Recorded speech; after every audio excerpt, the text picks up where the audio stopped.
Ok. J'étais en train de dire que au moment de la récolte, les larves n'ont pas toujours la même grosseur. Alors, la petite m'a dit, quand elle fait sa récolte et elle se rend compte qu'il y a les plus petits là, elle l'enlevait et jetait. Parfois, elle donnait même aux poissons. Il y a des petits poissons qu'elle élevait là. Elle donnait aux poissons. Mais à la dernière récolte, elle m'a dit, elle les a enlevés et elle les a remis dans le substrat. Oui. Et elle a constaté qu'ils sont en train de grossir. Alors, est-ce que c'est la bonne méthode ou alors on gagnerait à chaque fois qu'on fait la récolte, qu'on en trouve des petits là, il faut les reconditionner ou alors... En fait... Bonjour à tout le monde. Pour ceux qui ne me connaissent pas, je suis Félix Eboué sur les réseaux et Yannick Eboué dans la vraie vie. Par rapport à cette question, c'est quelle question encore? Par rapport aux géniteurs. Lorsqu'on fait l'incubation, après 30 jours, lorsqu'on va récolter, on se rend compte que les chenilles n'ont pas le même gabarit. C'est ça. On a parfois les 5 grammes, 6 grammes, 10 grammes. Ok, pourquoi ce phénomène? Si on veut faire le business et qu'on trouve ça régulièrement dans les box, ça va gêner certaines personnes qui ne savent pas comment on peut gérer ça. Ok, c'est très simple. Si vous avez affaire aux géniteurs vierges, on a expliqué tout à l'heure le cycle complet du charançon ou alors des chenilles. Si vous utilisez les géniteurs vierges, une femelle peut pondre 3 fois durant le cycle. Vous voyez? On a parlé de la période, la durée. Avant la durée de gestation, ça fait combien de temps? La période gestante. Elle a dit ça fait combien de temps? Non, 5 jours. 5 jours. Après accouplement, ça fait 5 jours. N'est-ce pas? Ok, ça fait 5 jours. Et après les 5 jours, c'est encore possible, ça peut se reproduire, ça peut s'accoupler et se reproduire encore. Vous voyez?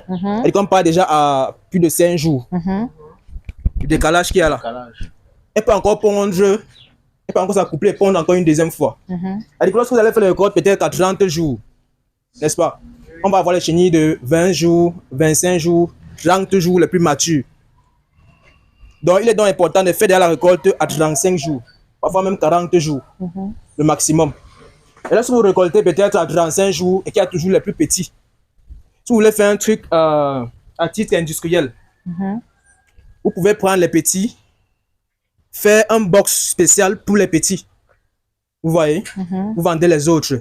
5 jours à 10 jours après, on fait la récolte des autres. C'est comme ça qu'on gère ça. D'accord. Ce sont les chenilles, ce ne sont pas les mouches ou ce ne sont pas les asticots qu'on va les donner aux poissons. Si vous faites ça, vous perdez. D'accord. C'est vrai que j'ai répondu à la question. Oui. Ok. Merci. Ouais. Après les 5 jours, où on a incubé les géniteurs dans le bac, je pense qu'il serait préférable de réincuber ces mêmes géniteurs dans un autre bac et laisser les œufs évoluer pour les 30 à 35 jours. C'est une bonne pour question. Ne pas avoir plusieurs gabarits dans le même substrat. C'est une bonne question. Bon, ça c'est ma pensée à moi. Ok. Ça a plus de farine. Oui. Ça a plus de farine. Ça se décompose rapidement. Par rapport à celui-ci. Il est comme une racine.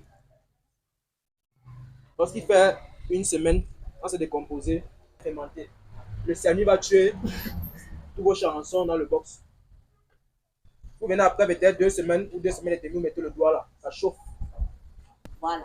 Maintenant, quand vous dites pour l'utiliser, on doit prendre le manioc que nous devons manger à la maison. Hein? C'est pour ça que je vous donne la description physique. C'est la plupart des maniocs hybrides qui sont courts là. Courts et dodus là. Ils n'ont pas de racines à l'intérieur. Quand vous achetez pour préparer, vous vous rendez compte, il y a les maniocs qui ont une petite racine. Il y a d'autres qui ont une grosse, il y a qui n'en ont même pas de racines. C'est beaucoup plus. Celui-ci là, il est beaucoup plus. Bon appétit. Merci. Vraiment délicieux. Ça, c'est quoi cette question? Bon appétit à tout le monde. Merci. Je dis que... Ça, le nom du c'est de la fière. Voilà, il n'y a pas de différence. Voilà. Avec la méthode aliment complet, ça ne change pas trop. Voilà. Bon appétit, maman. Ok. Ah bon? On peut tout avoir. Bon appétit. Merci. Oui. C'était dans quel sens?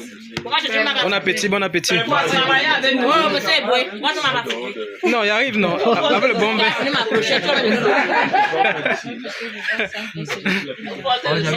Bon appétit, bon appétit à vous. Et succulent. C'est la première fois. Il faut la manger un peu. On filme. Juste un peu. Il n'y a pas de problème, il faut la manger. Non. Comme ça. C'est plus mieux.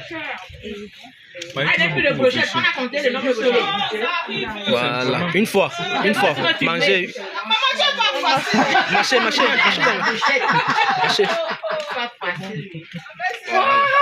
C'est bon. Voilà. Ça passe, non? Voilà. Oh, monsieur Eboué, filmez-moi. Avec le matango, à la villageoise. Stéphanie, mon téléphone est où? Tu filmes Stéphanie! Ça passe. Mon téléphone est où? Il faut faire les photos. Tu me seulement, tu dis que ça passe comment? Ça ne passe pas. Est-ce que j'ai vomi? Ça ne passe pas, on vomit, non? On doit les chenilles vivants. Les chenilles qui sont encore vivants, on doit nous manger. Non, là, il n'y a pas encore mangé une fois. Le suivi, c'est 3 mois. Si la question, c'est pas Comment faire